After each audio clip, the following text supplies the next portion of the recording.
Salut à tous, dans la vidéo précédente, on a mis en place notre environnement de développement Python, on a vu comment le garder propre avec un environnement virtuel et comment gérer les dépendances avec un fichier requirement.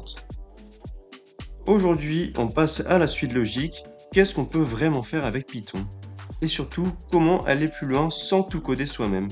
C'est là que les bibliothèques et les frameworks rentrent en jeu. Alors, c'est quoi une bibliothèque en Python? Une bibliothèque, c'est simplement un ensemble de codes déjà écrits, souvent sous forme de fonctions ou de classes, qu'on peut réutiliser dans nos projets pour éviter de tout recoder à la main. Quand tu importes une bibliothèque, tu récupères des outils prêts à l'emploi que tu peux appeler directement dans ton propre code.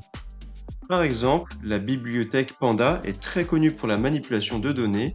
Elle te permet de lire des fichiers Excel ou CSV, de trier, filtrer, grouper des données, le tout avec quelques lignes.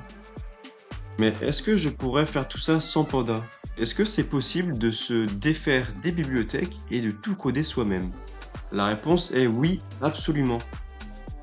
Tu pourrais écrire ton propre code en Python pur avec des listes, des dictionnaires, des boucles for et des conditions, mais ce serait beaucoup plus long, beaucoup plus complexe et surtout beaucoup plus facile à casser que des bibliothèques déjà faites.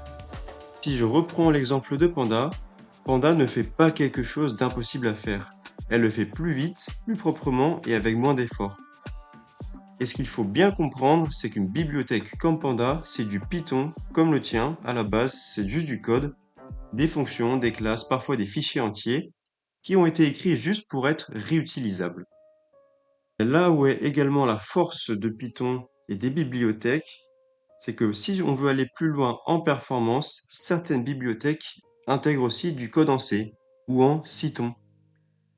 On sait que globalement le code en C tourne beaucoup plus vite que le Python parce que le C c'est un langage compilé, et le fait que les créateurs des bibliothèques intègrent du code en C dans les bibliothèques en interne permet de faire en sorte que les instructions que l'on appelle en Python tournent beaucoup plus vite. C'est ce qui permet à des outils comme Panda, NumPy ou même Scikit-learn d'être très rapides, même quand ils travaillent sur des millions de lignes de données. Donc Python fait le gros du travail pour faire le lien entre ton code et les bibliothèques, et tout cela est géré par des moteurs très optimisés.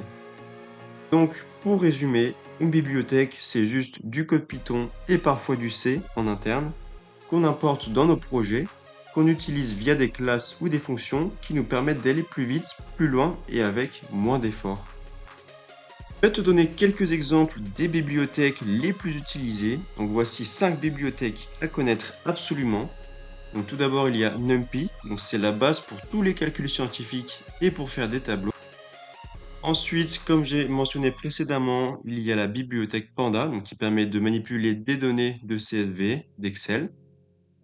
On peut avoir différentes bibliothèques telles que tkinter et Matplotlib, donc qui permet d'avoir des interfaces graphiques, donc pour faire des graphiques, des courbes, tout ce qui rend tes données visuelles.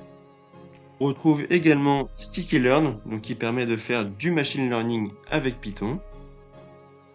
Et enfin, on peut retrouver TensorFlow et PyTorch pour ceux qui veulent plonger dans l'intelligence artificielle et le deep learning. Donc ce sont celles-ci les bibliothèques les plus utilisées en Python en 2025. Et il est très important d'apprendre à les manipuler et d'apprendre à travailler avec. Donc maintenant que tu sais tout sur les bibliothèques et que je t'ai donné quelques exemples, on va maintenant passer au framework. Donc qu'est-ce qu'un framework? Donc un framework, à la différence d'une bibliothèque qui propose simplement des fonctions que tu appelles librement, un framework lui va structurer et modifier le comportement de ton code. En l'utilisant, tu vas ajouter de nouvelles instructions à Python et c'est le framework qui prend en charge l'exécution selon un schéma défini. C'est très souvent utilisé pour créer des serveurs capables d'écouter des requêtes telles que HTTP, des messages ou autres, et de déclencher des actions en réponse à ces requêtes. Donc grâce à lui, ton script Python devient une application interactive capable de répondre à des appels provenant d'un navigateur, d'un mobile ou d'autres clients. Donc selon le framework choisi, tu bénéficies d'une structure de projet claire et souvent de règles de sécurité intégrées pour éviter de coder tout toi-même. Je vais maintenant te donner plusieurs exemples de frameworks si tu veux faire du développement web. Donc tu as 5 frameworks incontournables à connaître. Donc tout d'abord, il y a Django. Donc c'est le plus complet, tout est intégré, ORM, sécurité, admin. Tu as juste à te concentrer sur ton app. Donc il est utilisé par des géants comme Instagram et permet de faire de nombreuses applications à très grande ampleur. Ensuite, en comparatif avec Django, on va avoir Flask. Donc c'est la version light, minimaliste, simple à prendre en main. Donc tu choisis toi-même les extensions, parfait pour des petites API ou des projets perso. Et je conseille fortement ce framework parmi les autres pour faire ton premier serveur web. Ensuite, on va avoir une version plus moderne, donc qui est Fast API. Donc ce serveur web est ultra rapide, basé sur l'asynchrone et les types Python. Autrement, il y a Pyramid, donc lui est plus modulable, il s'adapte à des projets simples comme très complexes, mais demande un peu plus de configuration que les serveurs web précédents.